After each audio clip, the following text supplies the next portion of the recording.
नमस्कार, मी सय्यद हारून अली दैनिक जनजागृती न्यूजमध्ये आपले डिजिटल मीडियामध्ये खूप खूप स्वागत आहे। आज दिनांक 9 ऑगस्ट 2026 आज आपण सिल्लोड तालुक्यातील भराडीजवळ पिरोळा फाट्यावर आलेलो आहे। इथं आपण पाहिलं तर मिरचीचं मार्केट आणि भुईमुग शेंगाचं मार्केट चालू आहे, सध्या लिलाव चालू आहे।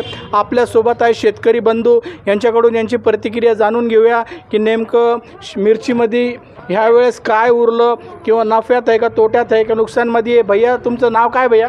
रमेश माधवराव शेजूळ दिडगावची। दीडगाव बरं भैया, काय किती लावलेली मिरची तुम्ही? मिरची 1 एकर लावलेली आहे। किती खर्च आला आतापर्यंत? 1.5 लाख रुपये आणि उत्पन्न किती निघालं? 30,000 रुपयाचं। म्हणजे घाट्यातच शेतकरी। हा, अरे लय नुकसानमध्ये मग त्याला काय करणार आहे? बरं आता अहिल्यादेवी होळकर कर्जमाफी योजना दिलेली सीएम साहेबांनी, त्याबद्दल तुम्हाला कर्जमाफी मिळाली 2 लाखापर्यंत? नाही मिळाली अजून, नाही मिळाली। नाही मिळाली। पहिले यादीमध्ये नाव नाही आलं समजा, आता नाव अजून आले पण खात्यावर पडले नाही, ते काय होते आज खात्यावर नाही पडले का? हा। भैया तुमचं नाव? सागर गवते, गाव तळगाव बाजार। किती लावलेली मिरची, किती क्षेत्र लावलेलं आहे? 1 एकर। 1 एकर। किती खर्च आला?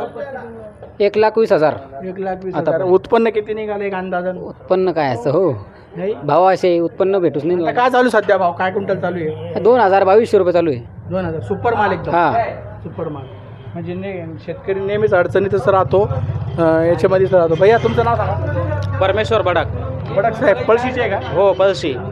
पळशीहून माल इथं आणता तुम्ही? हो, पळशी मार्केट नसल्यामुळे इथं घ्यावं लागतं। बरोबर, हे पॉईंटचं मार्केट आहे ना?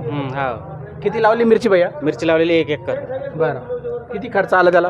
खर्च आलाय त्याला 1.5 लाख रुपये जवळपास। आणि उत्पन्न? उत्पन्न झालंय जवळपास 70-80 हजाराचं बस। म्हणजे अजून अर्ध बाकी समजा, सर्वस्तर व्हायला पाहिजे। हो, हे मिरचीला भाव नसल्यामुळे, जास्त भाव नसल्यामुळे मिरची एक्सपोर्ट नाही राहिली का विदेशात? आपल्याकडे भाव विदेशात गेली तर आपला भाव चांगला राहतो, तिकडे गेले तर भाव इकडे जास्त वाढून भेटतो ना। बरोबर, जास्त भाव वाढून नाही भेट लागला, त्यामुळे ते जे आहे ते तोट्यामध्ये चाललोय आम्ही परत संपूर्ण। शेतकरी संकटात आहे समजा सध्या। हो, संकटामध्ये आहेत। ठीक आहे, शासनाने काहीतरी मदत करावी। शेतकरी नेहमीच अडचणीत राहतो, शेतकरी नेहमीच कधी ओला दुष्काळ, कधी सुका दुष्काळ, आणि अजून शेतकऱ्याच्या कर्जमाफीचे पैसे सुद्धा त्यांच्या खात्यावर पडलेले नाही।